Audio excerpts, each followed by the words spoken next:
Yo, what's up, you guys? Welcome back, welcome back. Ooh, I'm a week late, but it's all good. I'm always on time.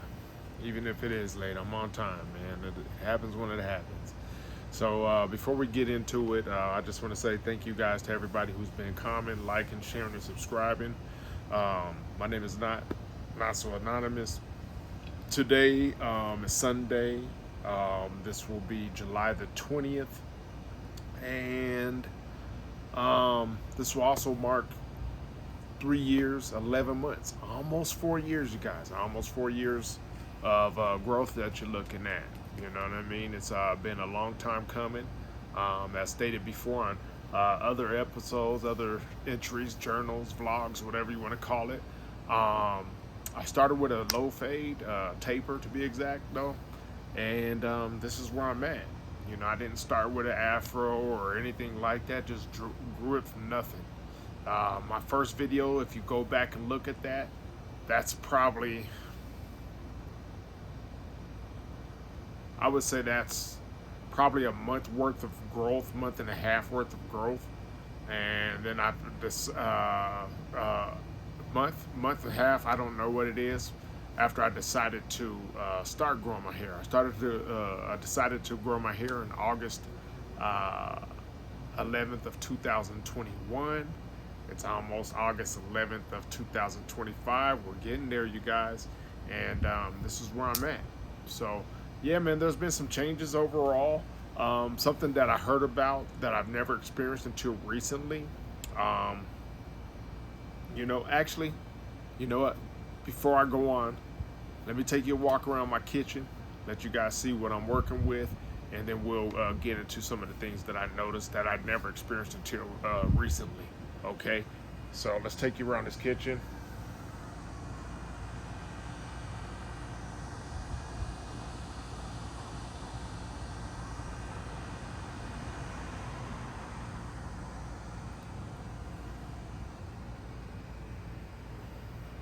I don't know what you guys are seeing, but yeah,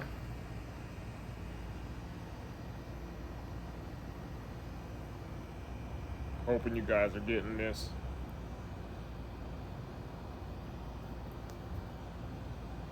All right.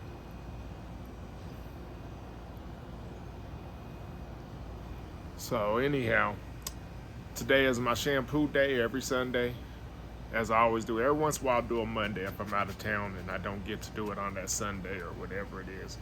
But yeah, man, one of the things that I noticed or experienced, I should say, that I heard about, sometimes your hair, you'll lose pieces of dreads. I know some people who lost their one of their entire locks. My locks are too thick for me to, I believe, to lose an entire lock. I think that's for people who are doing maintenance hair, retwists and things like that. And eventually, if you do it too much, it's a lot of stress on your roots and things like that, or they get thinner and thinner and thinner, and then you're hanging on a thread. Some people who style the hair too much and pull it back with those small locks, those thinner locks, little shoestring size locks, or even thicker. People who tie their hair up too much and just do too much maintenance and too much styling, things like that, weaken the roots. But for the Natties, like my brother, real dreadlocks, my brother's been a Ross, like I said, since I was 13 years old. Um, Coming up on the 31st of this month, 31st of July, I'll be turning 50 years old. So you do the math on that. My brother's been growing his dreads for 37 years. So yeah, but anyhow, he's always talked to me about it. And what it is you lose pieces of your locks. Now, I lost one, and I didn't talk about it on the last video. I lost one, yeah, on this lock right here. I used to have two of them. I had one right here and one right here. Now, the one that I lost first, I believe, was this one that has sort of like a curly tip on it. And then this one. I forgot to talk about it, but I kept a piece of it. It's a small piece right here in my finger. and I kept it because it just fell off 2 days ago. And I said, you know what? I'm going to talk about that. And it used to be, you know, attached to this longer tip, and one day it was just dangling, you know, by some threads and so forth like that. I'm not a person like that. I always call these whenever this is when I was first starting off, for you guys who were first starting off on your journey. Sometimes you'll get these little balls on the tips before your hair actually starts locking. I have one sort of going on the tip of this. Hopefully you guys are seeing this. I think you're seeing it on the tip of this. That's going to most likely start to lock and knot up right here, and then eventually it's more than likely going to join this, because from my experience, that's what happens. It locks into one, you know, just gets thicker and turns this whole piece into a thicker one. But most of my dreads, from my experience, start with this little like tip right here, and it gets a little knot on the tip, and it just looks sort of weird, like a Christmas ornament or a dingleberry on a dog's butt. And that's what this looked like at first, and then it turned into two locks ended up joining in. There were two. I lost one, like I said, about a month and a half ago, and this piece, like I said, just a few days ago, and they eventually conjoined and turned into longer, thicker dreads. But that's part of my locking experience. It started off with these little Christmas ornaments, and you know, eventually I'll do it. But it has always been strong until here lately, and I figured my hair just wanted to shed itself. So it was probably hanging on to, like, I don't know, 3 to 4 strands of hair. It was just like moving. And you know, some people, they just take it and pull it off. I'm not a take it and pull it off guy, but I'm not the guy who's going to sit around and just wait for it to fall off naturally. That's not me.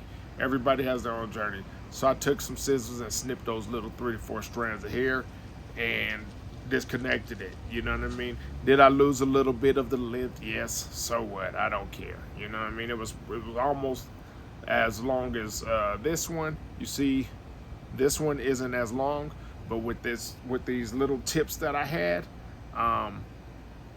they were similar, you know, but it's really not nothing worth hanging on to. Now, some people think it's blasphemous to cut your hair, pull your hair, and that's why they let their hair, you know, they will just let it fall off and just hang and dangle, even if it was bungee jumping on one string. Like, some people are just like that. That's not me, sorry. So, if that's your process, go for it. That's just not me. I'm going to go ahead and do that, which brings me to the second part of this video. Everybody's journey is everybody's journey. It's not the same. Get your own individual journey. Embrace yourself and do what you feel is necessary. I chose the Natty Dreadlock route, you know what I mean, which requires no maintenance at all. But if along that journey you decide to do something to it, like separate your locks or things like that, go for it. I've had to separate along the path certain things, certain roots, because I had a lot of pressure on my scalp, and I didn't like that. You know what I mean? I've had to cut this off, things like that. Very minimal things that I've had to do along the way. I also recommend you do it when your hair is wet, things like that. But I've only had to do that once or twice. In this case, I had to do it a month and a half ago and 2 days ago. You know what I mean? They were just dangling. There was no point in hanging on to something, you know what I mean? Just to say, oh, you know. Yeah, but it turned out okay. I always say this is like my little bacon strip, because it has, I don't know, underneath it has some waviness. It's like a ribbon, but also the head though always looked like a snake head. So this last one was like the tongue coming out. It used to just let me see if I could get it to play out, but it used to just like hang like that and look like the tongue on the snake head or something like that. But yeah, man, everybody has their journey. Embrace yours. Do what you feel is necessary for you. If you want a maintenance, cool. That's not my thing. I'd rather just let my hair just naturally do what it do. But every once in a while, if I get pressure on my scalp, I might have to relieve that, because I believe in my hair not pulling out at the roots or anything like that. You know, like I said, I'm turning 50 on the 31st, so my hair is getting thinner just because I'm an older man. Look at this. I always had a big forehead my whole life, so that part isn't it. But you must protect the roots. You know what I mean? So anyhow, I really appreciate everything that everybody's been doing, but I wanted to talk to you guys about that. I've always heard about this. This is a part of the process. This is part of the journey, where you sort of have to say, make some decisions on, do you cut it, do you let it hang, dangle, and so forth, and you do what is necessary for you. Don't worry about other people and stuff. Like, there might be, you know, I don't know if there's any people who are journaling their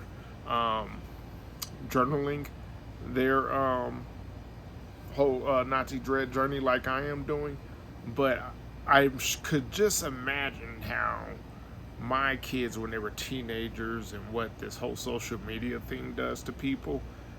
We start to turn ourselves into caricatures, representatives, and things that we really aren't. And that's part of my journey, going to the Natty Dread route, just embracing myself and challenging myself to do things and not try to have control over everything, including my hair.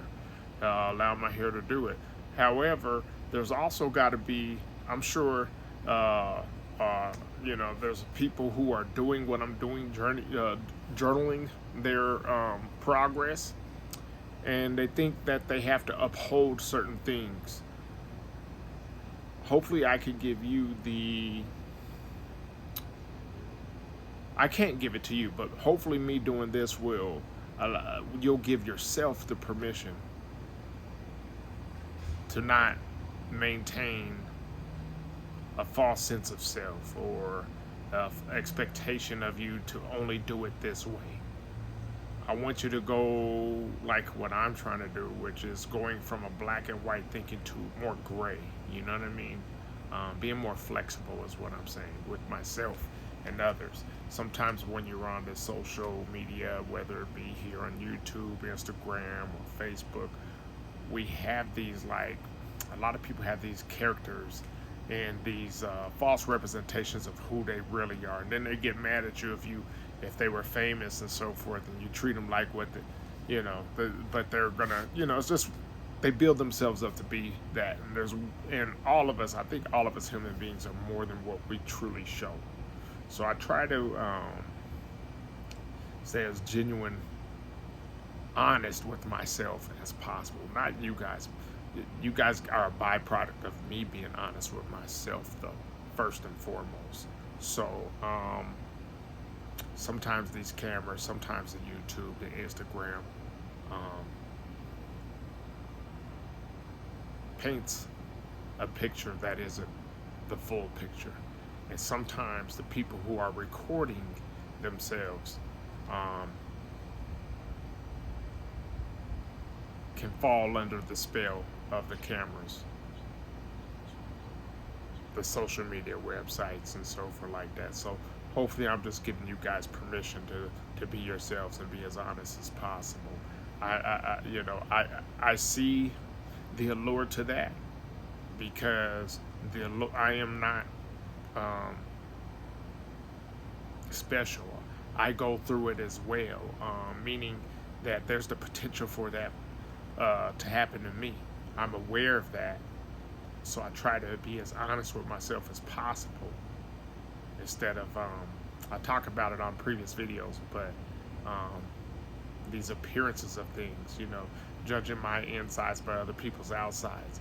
And sometimes in social media, those outsides that I take in sometimes make me reflect on myself, and then I want to do the same thing on camera as the next person. But I think that the one thing that draws most of you guys to my videos is the fact that I do have self-awareness, so I try to be as honest with myself as possible, so that way it comes out more genuine. There's only me, so on your journey, only be you, and that alone will be the freedom and the liberation that is necessary. You know, as Gil Scott Heron said, the revolution will not be televised. And the reason why is because the revolution starts within here and here. You know, it's an internal revolution. So, all right, you guys. My name is Not So Anonymous. This is my 3 years, 11 months, working on 4 years video. I appreciate you guys for tuning in. Don't forget to like, share, subscribe, and comment below. Tell me what you like, what you dislike. Tell me what I missed or misunderstood. Just give me your thoughts. Thank you. Thank you for all those encouraging words. Until next time, the 4-year anniversary. 2 Stokes. And I'm out.